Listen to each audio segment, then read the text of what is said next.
BNP chairperson সাবেক প্রধানমন্ত্রী বেগম খালেদা জিয়ার রোগ মুক্তি কামনায় দোয়া মাহফিল ও এলাকাবাসীর কাছে প্রার্থনা করেছেন বিএনপি চেয়ারপারসনের উপদেষ্টা যুক্তরাজ্য বিএনপির সভাপতি, সিলেট ৩ সংসদীয় আসনের বিএনপি মনোনীত প্রার্থী এম এ মালিক। দক্ষিণ সুরমার তেতলি জামে মসজিদে দোয়া মাহফিলের আয়োজন করেন এম এ মালিক। সেখানে উপস্থিত মুসল্লিরা বেগম জিয়ার রোগ মুক্তির জন্য বিশেষ প্রার্থনা করেন। এরপর মোল্লারগাঁও ইউনিয়নের সাধারণ মানুষের মাঝে ছুটে যান এম এ মালিক। সেখানে গণসংযোগ কর্মসূচি বাতিল করে সাধারণ মানুষের সাথে কুশল বিনিময়কালে দোয়া প্রার্থনা করেন তিনি। এ সময় দক্ষিণ সুরমা, পেঞ্চুগঞ্জ, বালাগঞ্জ উপজেলার নেতাকর্মীরা উপস্থিত ছিলেন। এ সময় এম এ মালিক বলেন, বেগম খালেদা জিয়া শুধু একজন রাজনৈতিক নেত্রী নন, তিনি এদেশের গণতন্ত্র ও মানুষের অধিকার প্রতিষ্ঠার প্রতীক।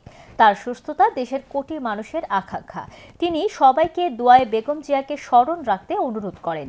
এ সময় উপস্থিত ছিলেন দক্ষিণ সুরমা উপজেলা বিএনপির সভাপতি হাজী শাহাবুদ্দিন, সিনিয়র সহসভাপতি আব্দুল লতিফ খান, উপজেলা যুবদলের সিনিয়র যুগ্ম আহ্বায়ক মকসুদুল করিম নুহেল সহ আরও অনেকে।